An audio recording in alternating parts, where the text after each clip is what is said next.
Hi, welcome to MediaSpace. This is the second MediaSpace program in the Euronet sequence, and this is the second, it's the last of the millennium. We'll be picking these up in January and February. We have 8 in the new year, where we'll be looking at a whole range of things from generative music to interactive, live, multi-user narratives. And we'll be talking about those in a few minutes. First of all, if this is the first time you've tuned in, well, hopefully you're looking at the website, which is on the MediaSpace server. But I'll just give you the contact numbers first. Where are they? Here we go. Right, so I'll just pull aside so you can see those. The ISDN number there is there so that you can contact us during the program for a live video link. Or you can dial in with questions to the floor or to the studio team. The ISDN number is 01752 260031. The telephone link, the voice link, is 01752 233 646.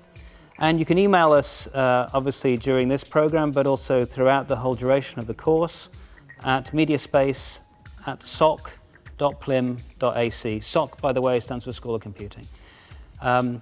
The URL for the whole site is down the bottom here. That's on HTTP, the usual, no www though, and it's kaya-star.soc.plim.ac.uk.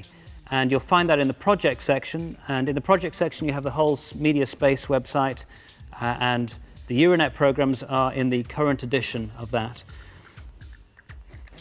The website is there for the people who are participating in the course, but there's some useful information as well. And at this moment in time, we should be doing a live video broadcast over the internet of this program. That's been coordinated by Georgie. If you remember, Georgie was on the program last week. That isn't actually him, it's a simulacrum of him. And he's waiting by the server and probably looking at this on video at the moment. And then looking at it again 8 seconds later as it's streamed out over the server. Those people who are here present in the studio today are Chris Speed and Angelica Cohert, and they'll be running some workshops towards the end of the program. But Chris Speed will be giving a little talk after I've done this introductory talk. So, without more ado, I shall just give you a brief introduction in case you didn't catch last month's program. MediaSpace is a sequence of events which are linked through the media. Those are on internet. They're part of a journal called Digital Creativity, and they're also a series of interactive satellite broadcasts. Well, we hope they're interactive, so if you want to interact with us, please ring in, or indeed log onto the website and take part in this program. The MediaSpace Journal has been going now since, 94, I think, and there's quite a few editions of it, and it sits inside the Digital Creativity journal produced by Cade. And we've been slowly, unfortunately, putting these up on the internet. And if you look in the rest of the MediaSpace site, you'll be able to see some of these conversions of work which was produced for a publication, paper-based publication, which now exists as a web. Although some of the work in the first place were based on web projects, which have been translated into the publications. And indeed, in some of the programs, we've reenacted or reconfigured those events for live broadcast. Here we have one of the ISDN conferences that we've run from this studio here. This is talking to the French Minister of Education there in Paris, an Expelon conference. One of the key things we're interested in is mapping MediaSpace, mapping cyberspace, mapping the spaces that exist when two people take part in a phone conversation, or as indeed is happening now, people are watching this in a multitude of locations using a variety of different media. And the whole intent of MediaSpace is to actually come up with some kind of architecture or some framework to articulate these new media instances. Previously, we've done this using metaphors like the planets here. The last series of MediaSpace programs took part on a different planet per edition. But this sequence of programs, we're looking at it as a dimensional problem, as a dimensional phenomenon, in fact. And the dimensions that we're looking at is 1, 2, 3, 4, and 5. The first dimension being about planning, the workbook activity. If you've used the website, you'll see there's a whole list of workbook issues that we're addressing there. The whole idea of what images and objects actually are and the meanings that have been embedded in them through design and the meanings that we actually decipher from them by using them in everyday life. And we also have some rather more boring, mundane issues like copyright, which we'll be looking at through these programs. It's one of the issues that we're having to deal with in this program itself, being a live broadcast throughout Europe. We have to take copyright issues very seriously indeed. The second dimension here is to do with the screen space. And in a way, this screen space has defined a lot of multimedia, interactive media during the 90s and late 80s. And one of the things we'll be talking about in this program is how really we need to look again, look at a new paradigm, look at a new model for handling this media, moving away from this two-dimensional space. Indeed, which we'll be doing in the third dimension here, looking at some of the VRML spaces we've created, looking at 3 dimensions and space as an issue, but also time itself, the fourth dimension being time and our ability to think in time and to understand sequences in time, and how that has actually changed through our use of media throughout this last century. And if you remember the last program, we talked a little bit about this train by the Lumiere brothers, which scared people to death as it came careering through the front of the cinema. Doesn't scare me. Okay, now the fifth dimension, which is the summation of all these dimensions, and also is something that actually has very little heritage, and that is we're talking about it and framing it in terms of interactivity. And interactivity in terms of interaction with the computer screen, using metaphors maybe of buttons and rather tedious and boring and well-used issues like that. But also looking at more social events, distributed interaction that takes place within society, within communities, and how the media itself can be a useful tool in enabling greater understanding of others and participating in broader cultural issues. So after this short video break, we're going to move on to looking exactly at that heritage.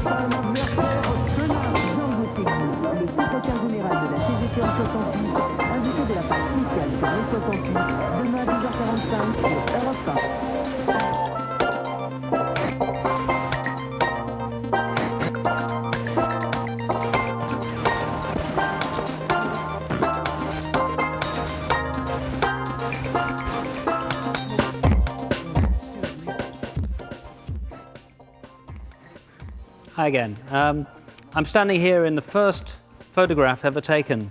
Of course, it's not the first photograph ever taken because it's a digital reproduction of the first photograph ever taken. But I'm looking at it because it's interesting in the fact that, first of all, it's actually a rooftop, a portrait of a rooftop. I've got a clearer representation of it up here in the corner here. It's a rooftop. But what's interesting about it is that photography has become a major player in terms of media, in terms of our understanding the world and deciphering the world. But you still have to acknowledge that this technology that you see here actually comes from a heritage of print making. This first plate that was made used bitumen-like substances to actually create this silver image on the piece of glass here.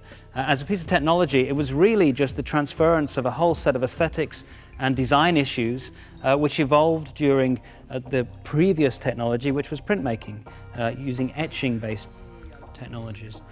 But what photography did was it changed our understanding of the world. If you think about the turn of the century and artists such as the Cubists and the Futurists, the way they were able to reconfigure their understanding of reality by breaking down a sequence of time into components which could be looked at simultaneously.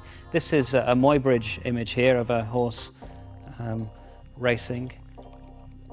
And of course that advent of breaking down time into sections went hand in hand with the development of film.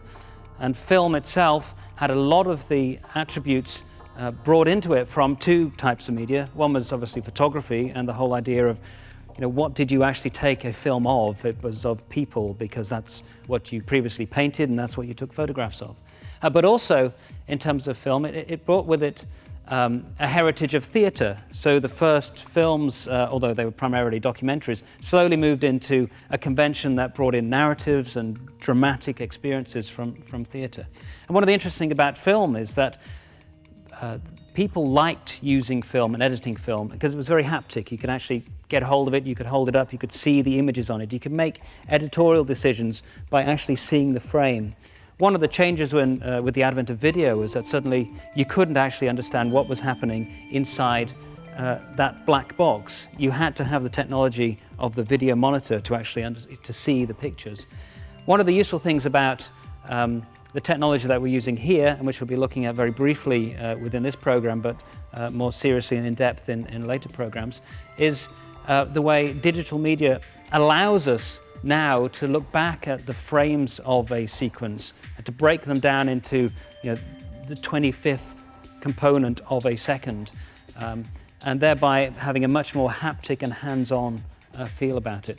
This actually is from a workshop with some children, which I think shows the flexibility of film. These kids here are drawing directly onto the frames of a 16mm film here, which is simultaneously being projected through this projector, allowing them to create an animation in real time just by writing on the frames. Now, film technology was interesting because, of course, everybody went to the cinema to watch the film.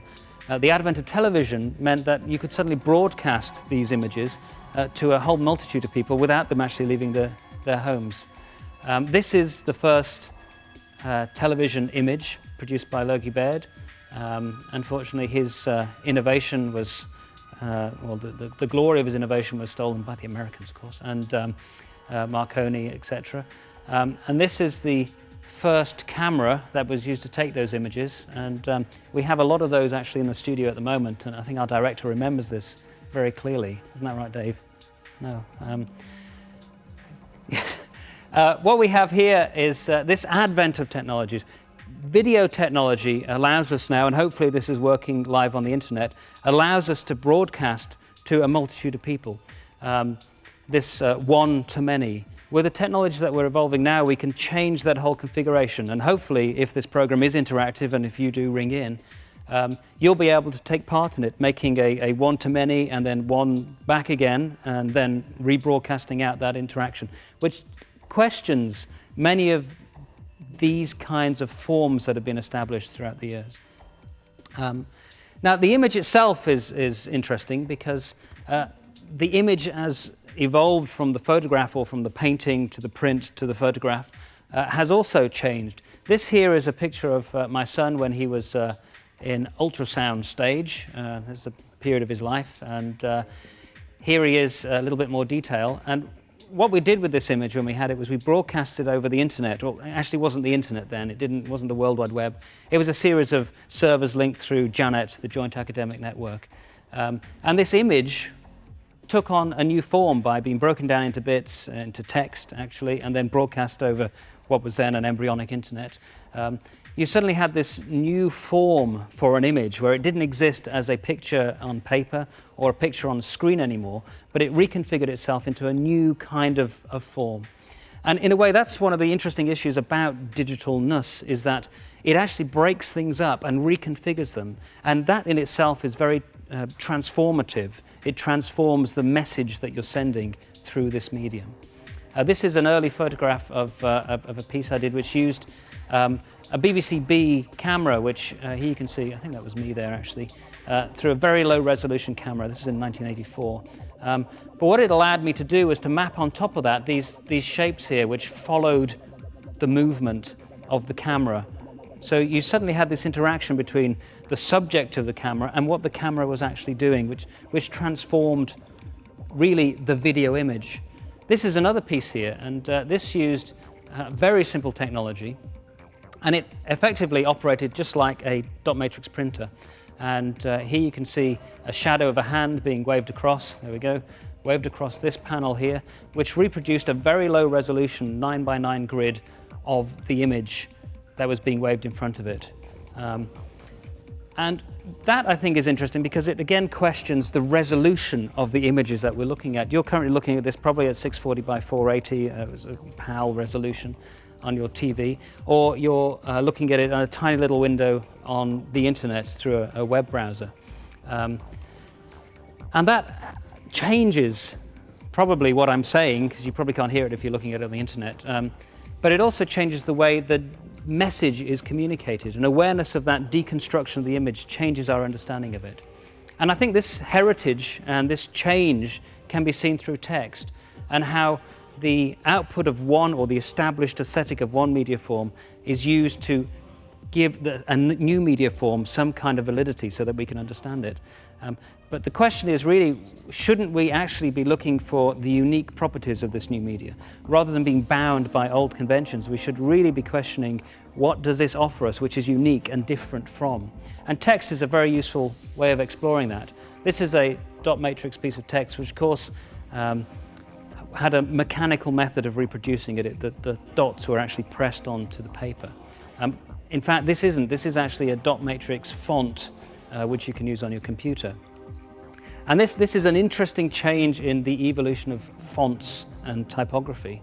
Here you have a piece of hand-drawn text, a piece of script.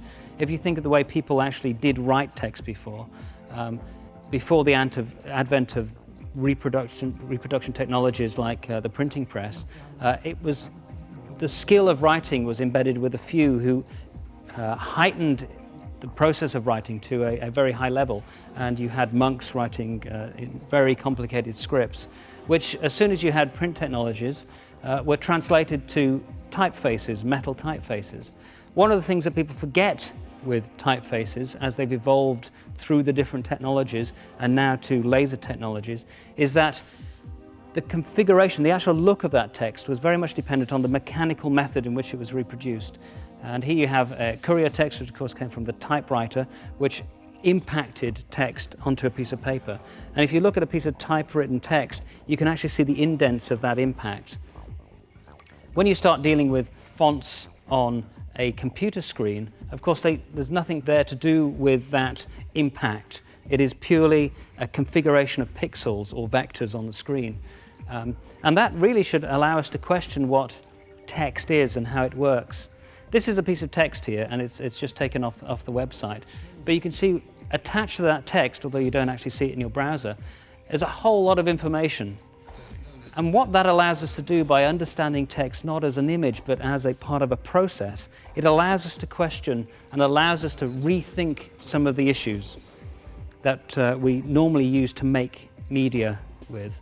And really that's one of the issues of this whole series of programs is, yes, we're going to teach you some, or hopefully teach you some different kinds of technologies which are off-the-shelf applications. But what we would like you to do with them is to actually rethink what you will make with them. Don't make the mistake of desktop publishing people when they started out in the 80s, where everybody thought, wow, there's this new technology, we can make new books, new publications, we don't need typographers, we don't need printmakers anymore, we can just get on with it. And of course, an awful lot of visual diarrhea was produced by these technologies, people not understanding the technology, not understanding where it came from, but again, not really taking the opportunity to question what it might be.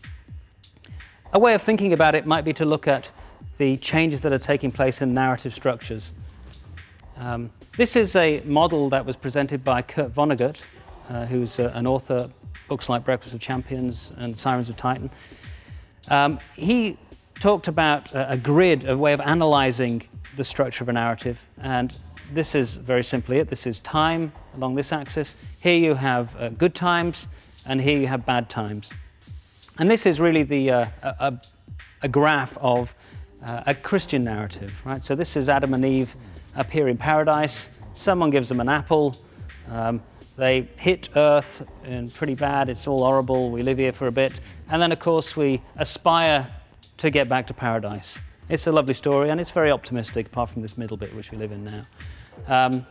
This, however, I've changed the calibration at the sides there, but this is a narrative, a usual narrative that you get in something like EastEnders or a soap opera, where Pauline, I don't know if actually Pauline's still there in EastEnders, but she would have some good times, they'd plummet, some bad times, some good times again, and life would be this sine wave of activity.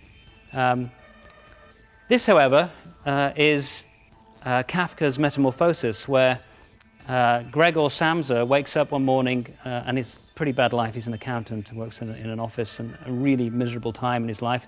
Starts out pretty bad, wakes up, found he's been turned into a huge cockroach, and dies. And his narrative, of course, is incredibly tragic. What we're going to be looking at as part of these programs with the Spectator project is this process by which we can take those narrative structures and dissipate them over a broad area.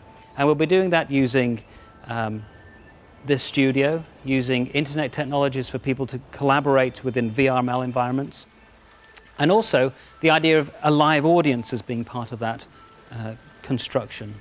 And what we'll be doing with the Spectator project is questioning these notions of traditional narrative by allowing people to participate in an online environment from different locations and creating the narrative, which has many branches, is object-orientated in that people can respond to it and it can respond to people. So this next section here talks about some of those reconfigurations, and I'm going to use a kind of architectural model for this to allow us to re-question some of these issues. This is Crivelli's painting here of the, I've forgotten what it's called now. The Holy Spirit comes down to Mary and tells her she's, which one's that called? Not the Ascension, no, one of them. The interesting thing about this image here is, apart from this wonderful Renaissance construction, is these two people here, an angel and a bishop, who are looking at Mary through the window. But if you take a closer look at them, you'll actually see that they're holding, or the bishop is holding in his hand, a model of the town in which they're living. It's Jerusalem. And they have in their hands a model, a recursive model of the city of Jerusalem. So they're in Jerusalem, and he's holding a model of Jerusalem in his hands. One might speculate that within this model, somewhere down here, there is a model of this city in another bishop's hands, and carrying on and on. Which is very unusual for Renaissance imagery, because Renaissance imagery was very much focused on a fixed point of view, and this notion that you stood still and saw the world with through one eye, basically, in order to get the sense of perspective. I want to look at some structures of cities here which change that configuration. If you think about the city that you're living in at the moment, it probably has a city centre, and then as you slowly move out, you get more houses, and then you move out a bit further and you get the countryside. And this is a sort of ripple effect. And along with that ripple effect, you'll get social hierarchies of wealthy people living close to the city, maybe at the centre, not so wealthy, but that's the business centre, and you slowly move out. If you look at some of the models presented by science fiction writers throughout the years, here we have Everytown, which was a structure created by H.G. Wells, where people lived underground. However, in that underground environment, you still had a hierarchy of the wealthy living in the penthouse suites at the top and the poorer living down the bottom. Here you have Metropolis, where again the wealthy live at the top, and in this case the poor live right down at the bottom underground in the boiler room. Now, what's interesting with digital cities, how that's changing the notion of this structure, is that this is a picture of Singapore, and that has a completely new infrastructure to it. The infrastructure is digital, but its effect on the social environment is quite staggering. There are no poor people in Singapore. They actually commute in from outside. The wealthy live there, and you have to have a certain income in order to live in this city. It's socially very restrictive, you might say, in terms of who can live there, what people can do with what jobs they have. But as you move out, you have the poor and maybe the undesirables who live on the outside. This, however, is Cairo, where the hierarchy of people living at the top of the building who are wealthy, moving down slowly to the streets, where you would then have the poor living on the street, has been reconfigured so that now you have another strata of poor and homeless living in shanty towns, which are now forming on top of the buildings that exist. Now, what this does is that it throws the traditional models and the traditional ways of analysing cities and analysing the flow of cities into a quandary, because you suddenly have to start talking about new ways of thinking about them. This here is a flow of traffic, and this is a view from the Babbage building, which is also a flow of traffic around a centre. But that could equally be packaged through a network. Our understanding of the world has changed the way we think about it as a result of digital technologies. We can no longer look at a computer and not think about, is it connected to the internet? You can no longer look at an internet connection and think, there are other people out there, that something changes when you have this technology. This is a database of a town. It has three-dimensional representations of the processes that exist within the town. And here we have a very simple model of a building which changes through time. These are people moving into the Babbage building, travelling around it, and then flowing back out again. And what we see here is that you can model a building through the passage of people and the amount of time that goes on within that building. The building is configured through time, through space, but also through the digital processes that go on inside it. Now, these spaces are starting to merge, the spaces that we live in, the physical spaces, are starting to merge with information spaces. And in order to understand these information spaces, maybe we need a new set of tools to do that. What I'm going to do now is move on to a set of tools that have been developed by Chris Speed, and he'll be talking about how these tools may change the way we think about media, the production of media, but also the way we think about our times and our spaces. So we're going to move on to Chris after this VT.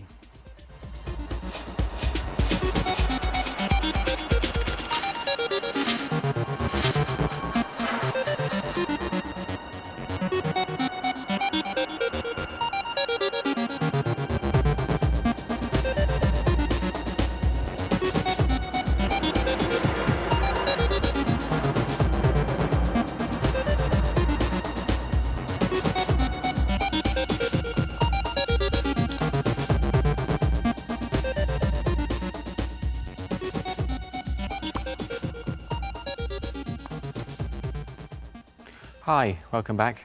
Hi, I'm going to talk about some of the issues that Mike has referenced in terms of our experience of time and space. Time and space is what we traditionally thought the present was made up of when we walk through towns, when we walk through spaces.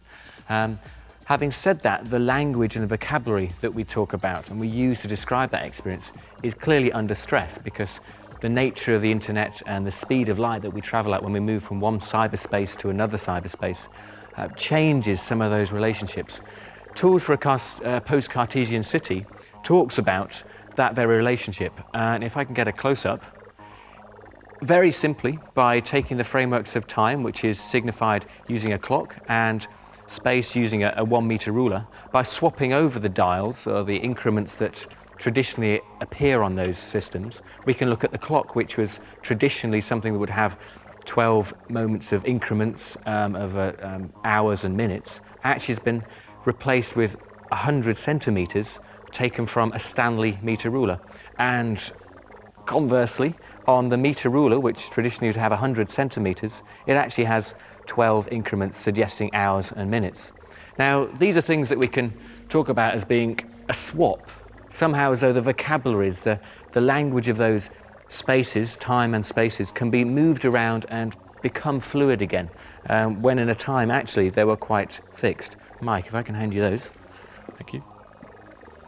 Okay, let's talk about these things. Now, when we talk about the present, I'm going to walk over here, sorry. The present as we know it is obviously time and space together, and a synchronous experience of those composites.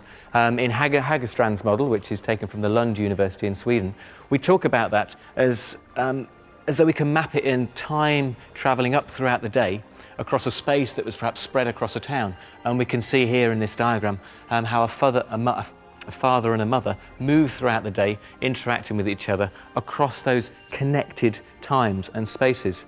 Now, in new media, we're going to begin to see those under stress. Spatial cognitive scientists talk about this, and what's interesting that we begin to realise that some of the the systems of new media, some of the systems of old media, some of the systems traditionally of storytelling, also embed in us a linearity and a hierarchical way of dealing with time and space. And these two are going to become under stress.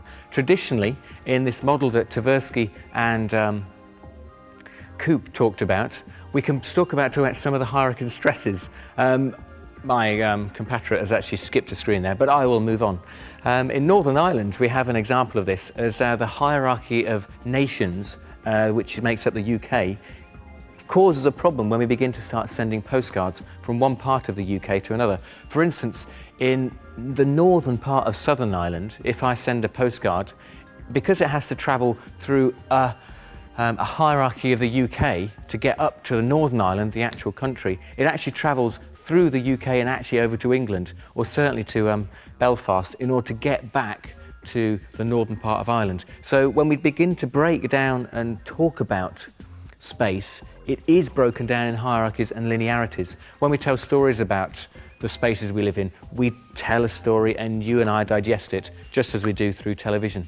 Now, when we talk about new media, we've got a different landscape. Having said that, we're using the same vocabulary. We're using Netscape Navigator, we're using websites, we're using cyberspaces, and many of the vocabularies that we talk about these kind of things, which are actually spaces. They're spaces of representation, which we can talk about as space out there and Earth down here, and we talk about home pages and home sites, so on and so forth. When we look at the web, obviously we'd like to think we're experiencing in a very dynamic manner. Often we're experiencing in quite a linear manner, which refers to paper-based publishing, the idea of the book. And again, we talk about those same hierarchies and linear systems, which are bogging down much of this new media from actually taking off and exploring new systems. Having said that, although it does present itself in this linear manner, our experience of it, we know, as we experience the Euronet website, is much more dynamic. We can move through hyperlinks, wormholes, as we could talk about, as though we're dynamically shifting our relationship with that cyberspace. And some of the problems that we talked about when we talk about hierarchies begin to break down, or certainly become stressed out. Moving on to another map then, because maps are very much under stress, and we're going to see new maps emerging as people like ourselves are going to start generating new ways to talk about these other spaces. We can reference the Janet system, again, that which is delivering the joint academic networks and the sort of stuff that we're experiencing, and hopefully you may be seeing across the web now. We can talk about a map here which maps Edinburgh up there and does in fact put Exeter down here, but there's no sense of distance because the speed of light is obviously the medium now, and we're travelling to all of those places extremely fast. So our sense of mapping is beginning to be dismantled, certainly from a traditional manner. Okay, I'm going to move to an experiment now that perhaps explores some of these problems and suggests some alternative ways that we might have to start thinking about some of these models. I'm going to use the weather as the metaphor for this. So as I move into weather mode, using a traditional map, we can begin to see throughout the day today, there's a very strong element of sunlight, and most of England is getting a great deal of sun throughout the eastern side of the country. However, through the start of the day, we're beginning to see cloud move into the southwest and indeed into Western Ireland. Throughout the day, however, this cloud will move over toward the east and increasingly shed rain across into Wales and increasingly across into the southwest. However, although the cloud will try and resist, toward the end of the day, we'll see this at the end of the day become a full rain bank, and in fact into the early hours of the morning. Now, that was a traditional model. What I'm going to try and present now is an alternative model that again reflects perhaps some of the stresses and strains that new media is put on to those similar or traditional vocabularies. Okay, we can see now at 12 o'clock a wonderful sunlight is raining down on the southwest and indeed across most of Northern Europe. However, moving toward 2 o'clock, although the sun is going to last for a couple of hours, as we move toward 4 o'clock, the clouds are going to start moving in, and we're going to start to see that wonder part of the day move away. The clouds move to darker clouds, and certainly by 5 o'clock, maybe even 7 o'clock, we can begin to expect some rain. And this will indeed follow through to 10 o'clock and indeed to the early hours of the morning. Thank you for that small weather interlude. Now we're going to move over to Mike, and we're going to begin to talk about some of the systems and the technology that is going to do some of this distorting as we begin to change some of those vocabularies. Okay, Mike.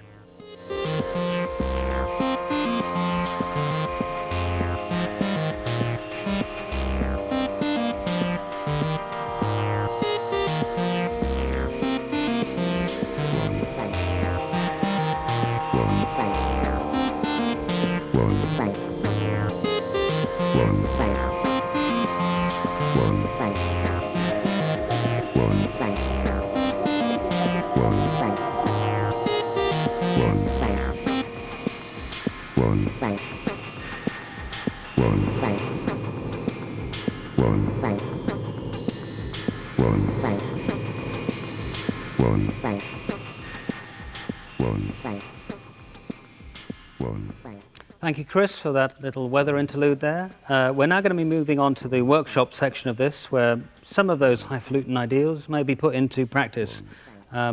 We are hoping to log on to the internet to get access to the streaming video version of this, but unfortunately we keep getting kicked off by the servers that we're logging onto. Not our server, but the BT and the FreeServe server. Don't know why. So what we're going to do now is walk through some of these issues which Angelica is dealing with here on this website. This is the Euronet website that we've set up. It's not actually live. It's coming off the hard disk at the moment. And what you see before you here is a relatively simple image with all of the actual zones of access through around the sides here. It's actually fitting into a table. And what's interesting about this table is that it's quite complex. Each of these images takes up a different location. The whole page had to be designed to accommodate the grid structure of the table that's being used. But you can see here that each section is a separate image. So when you look at these animated GIFs on the internet, you will actually be able to drag them down, and you'd get this whole square pulled off there if you just drag them off your web browser. And as you get down, the divisions get a little smaller. This is known as slicing, where an image can be sliced up, and we used Fireworks to do this, created the image in, I think we used freehand to construct it, did a little bit in Photoshop, and then put it into freehand to slice it up into all these sections. Freehand very kindly generates the table for you. To actually paste this table together by hand would be a bit of a nightmare. But what we're going to do now is just show you how you actually construct a table in Dreamweaver. So what we're going to do is insert a table. There's a number of ways of doing this. One way is to use this panel here at the side, and the other way is just to use the menu system at the top. What you're presented with is the opportunity to insert the number of columns and the number of rows in that table, but also the separate divisions that you get. I think this is the border here, and you can have a number of pixels constructing a border around the table. All of the tables on the Euronet have had no borders and no padding placed around those cells. What we're going to do now is just change the color of that table. Down the bottom here we have this palette which allows you to change a whole series of things, and these are the different color palettes that you can call up. This will be a little small so you won't see it very well on the TV monitor, but we're having a lighter color here which changes the content of that table. Oh, they don't like that. I can hear them talking in the background here. They don't like that color at all. Okay, so grey, pink. It's actually pink, that. Now what we're going to do is add some text to that. So we're just going to click into the appropriate column there, or row, and add a little bit of text. And it's going to be some text in German, I think. Okay, so goes some text in. Now, text, as you saw in that little introduction I gave, has a number of attributes to it. And those attributes can be controlled down here. These are the alignment of it, and also italics and bold, etc. But you can also set over here the default font. Oh, sorry, we're going to change the size at the moment. Right. So select the text. and just change the default font. We've used Arial and Helvetica on our site. Fonts are great on the internet because they are defined by two issues. One is the designer of the web page, but also if you set your fonts to be controlled by your internet browser, then that can reconfigure and redesign the whole structure of the page. So you can also change the size of that font as it will be seen by the browser when they download it to their navigator. Okay, so we have a table. In fact, could we just have a quick look at that whole thing as an HTML? If you go to Window, the Window menu there, you can. Oh right, yeah. If you just look at the source, you can do it in Dreamweaver. Just on. There we go. This is what that looks like. All of that information concerning that page is embedded in HTML. And HTML is read by the browser and is configured to look like, hopefully, you designed it. However, not in this case because we haven't used any sophisticated HTML, but some of the issues to do with HTML, like Java rollovers, can only be read by certain generations of browsers. So nothing like that's been used here. But you may find certain pages, if you have an old browser, just don't make sense because you have some of this HTML text sort of thrown up as part of the text on the stage, on the screen, because the browser itself doesn't understand what the page is talking about. Okay, so what we're going to do now is very quickly put an image into that table. So if I move over here, selecting the images here have been developed for the web page. So there's one image which has been dropped into that browser. I'm not sure if that's an animated GIF or just a still image. It's a still image. You can actually resize that image just by dragging those little handles at the side and bottom there. The problem with resizing images on a web page is that every image, hopefully, has been designed to operate at the lowest possible compression level, and we'll be going through that very briefly in a minute. But if you compress an image and you use it at 72 dpi, which is the normal screen resolution, and you start making it larger, it's going to start pixelating, and you'll lose some of that, some of the looks, some of the smooth edges, or hopefully the anti-aliasing that's been put into that image when you designed it. Okay. What we're going to do now is a very quick rollover, just to give you an idea of how easy it is to generate rollovers within Dreamweaver. You simply select your source image, which is there at the top here. Oops, there it is. Yep. And then you select the image that's going to be swapped from this button here, and you select the second image, and there you go. And that's it. This was taken from the Insert menu at the top there. Now when we roll over it, you can see it drops out the other image and replaces it with the new image on that rollover. Okay.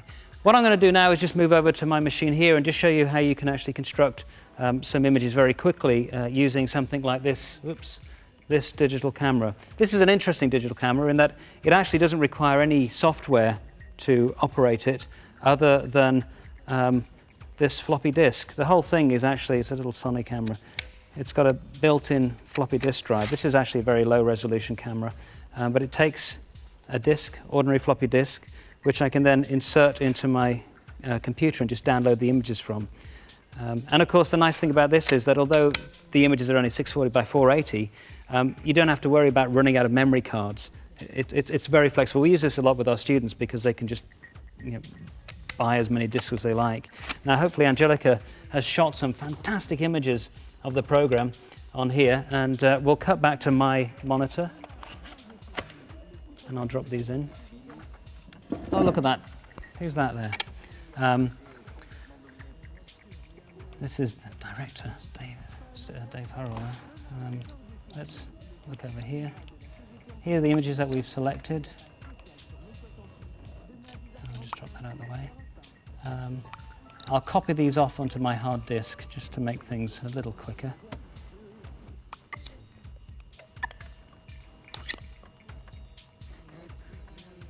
Now, these images are saved automatically by the camera as JPEG images.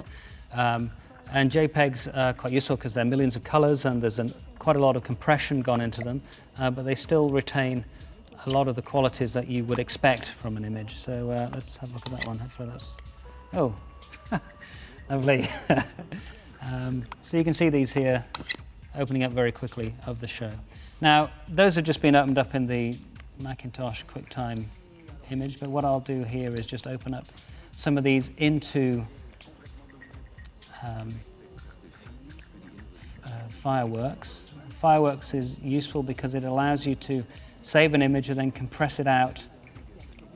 So these are all the images we have. Got any more? Don't want that one. Okay, let's take that one. So this is this image that we've grabbed from that camera. It's not fantastic resolution, only 640 by 480. And of course, Fireworks has a lot of tools in it to actually manipulate the image as you would in Photoshop. But what we're going to do is just export this. And the export option within this package allows you to see the image and then use a whole range of compressions on it to give you the most satisfactory and by choice, the optimal way of looking at this image. Okay, so this is now a GIF image, and you can see here, these are all the colors appearing on the screen here as I roll the cursor across. And I can reduce the number of colors that are in that image. And if you look at the top here, you'll see that it gives you the number of seconds it would expect to download at a 28K modem. And you probably can't see that very well on the PAL monitor, but this image has now been dithered to accommodate only 16 colors of representation. But you can dither it even more here.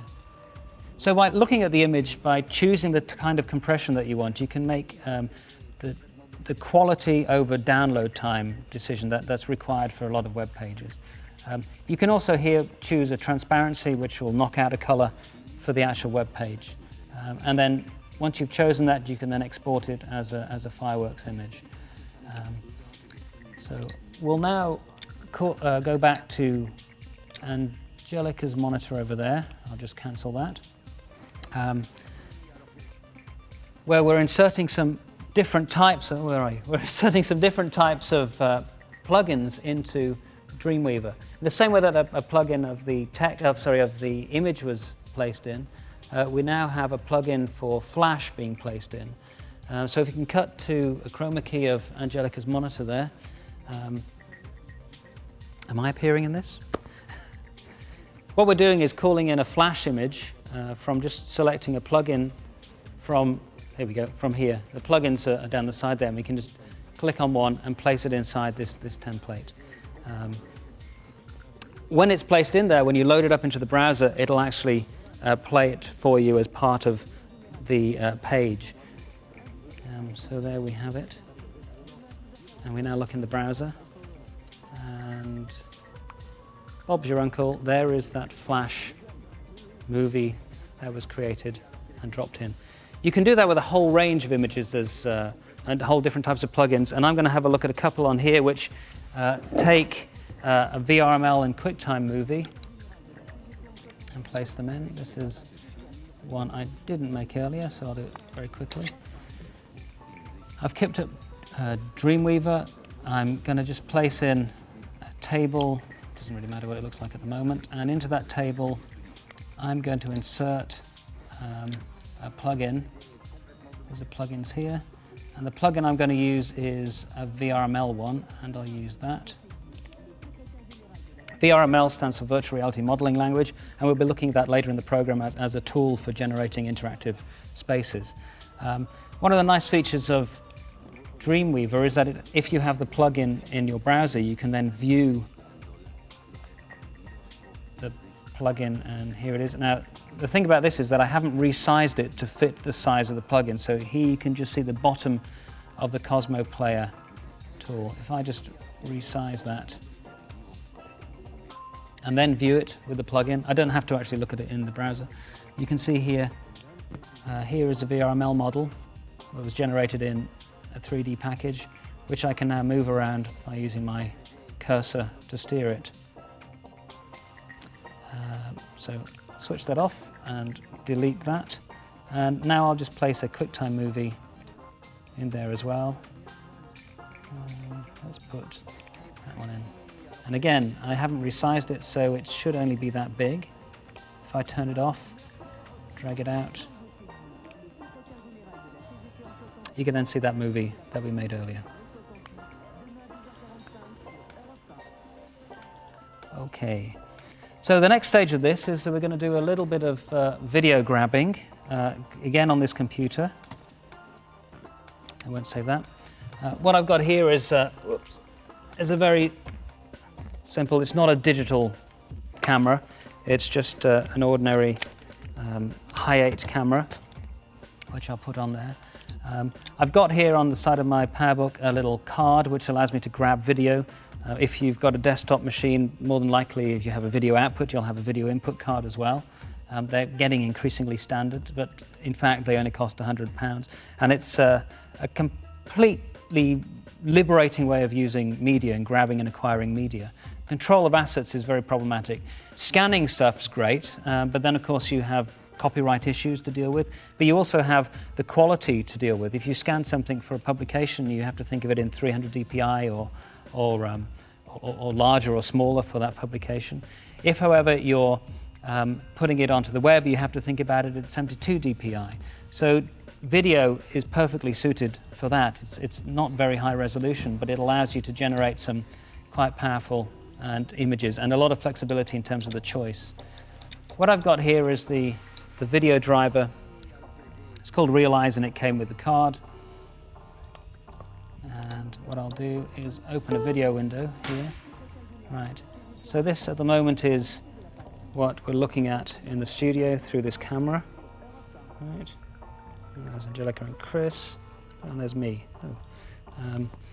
Coming out of this camera into my recorder here, and if I change some of these settings, I can change the compression, the image quality, etc. And then what I'll do is I'll record this. Now, I'm only recording the video at the moment, but of course it would also record the sound. And let's zoom in maybe to the TV, so we can see that. There we are. Oops. So there's a broadcast of a broadcast of a broadcast. Whoa, look at that. And if that's going out over the web, it might look interesting.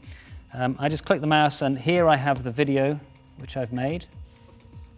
I'm only recording the video at the moment, but of course it would also. Okay. And see it moving around there. There's the zoom. Okay. So I'll stop that.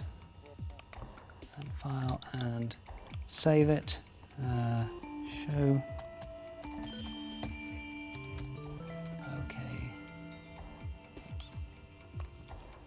Right.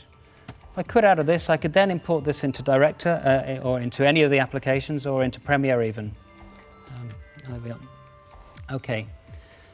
Now, what we're going to look at now for the rest of the program is, hopefully that gives some brief idea of how you use some of these tools. They're very simple to use, and in fact, reading the manual is even easier these days with online help. And of course, when you get online with these technologies and these applications, you can start talking to other people who are having similar problems. And that indeed is the purpose of the Euronet program, is that we establish a community of learners and designers of this new media who can actually rethink what it is that they're doing, that they're not making very cheap imitation newspapers for the internet. They're actually reconsidering what it is that they're using these technologies for. We're going to end the program now with a couple of pieces of work which demonstrate some of these technologies. And Chris Speed here is going to talk you through the Rain Dance project that he did with BT, British Telecom. And if we move over to his computer here, I'll move over to him to let him talk you through it. Hi. What I did here was, it was a very simple project. There's some huge technologies about to arrive that are going to transform the bandwidths, which are going to allow digital video broadcast become literally from these kind of environments, which are probably academic, and take it into the home. ADSL and related technologies are really going to make sure that that idea of broadcast technology is going to be dismantled. In actual fact, you and I are going to be distributing our video. Well, that's what they'd like to think, to save their own budgets. However, using this technology, the idea in this instance was to start not using broadcast, but actually start taking some of the information about you, the user, and when you hit websites. Traditionally, a website might actually have another hierarchy in it, and unlike the real space, if I walk down the street, if I go to Boots, I'll actually begin to see a whole load of people moving in and out of different environments. Those environments would give me an idea of popularity. If a nightclub is very busy, then it's probably very noisy and there's lots of people outside. However, if it's not doing very well, then it'd probably be very quiet. However, if I want to go to a quiet venue, then maybe I have to look for a small restaurant which is quiet, and the popularity is reduced. Now, what Rain Dance begins to do is, if I can flick to it on screen, it tries to take the number of people who are visiting various assets and turns that into the diameter of a circle. So here you can see only 106 visitors are visiting this particular game. This very large circle over here is getting 300 visitors. Now, although it's only a prototype at the moment, it is actually available on the BT website. It begins to talk about this idea that when we talk about technologies and network technologies, we used to have got used to an idea that they were broadcast, and I or you as users at the bottom end of this scale were actually not that involved. And now we're beginning to see not just a broadcast internet, but the dialogue and the relationship between ourselves and the providers, if you like, is much closer. So we can begin to talk about social navigation rather than their determined and broadcast navigation. I'm now going to move to another project, a student project this time, that was a kind of a document of two journeys, one to Prague and one to Barcelona. It's called Toward the City, and it's made by Steve Smith, and funnily enough it won a BT award as well at the New Designers show in London 2 years ago. Here all he talks about is if I move into Barcelona, he begins to talk about, where do I get the volume up here?